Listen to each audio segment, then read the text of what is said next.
also breaking tonight, new charges in the deadly shooting in downtown St. Augustine. On your side, Jocelyn Howard joins us from the newsroom with what we know about the suspect. Jocelyn?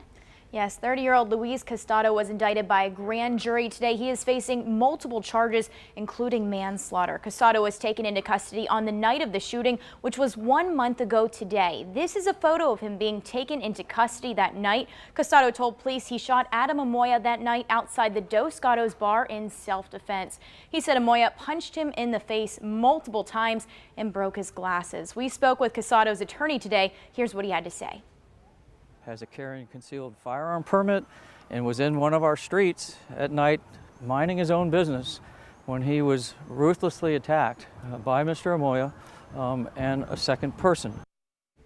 We will continue to follow this developing story. I'll have another update ahead on First Coast News at 6. Back to you.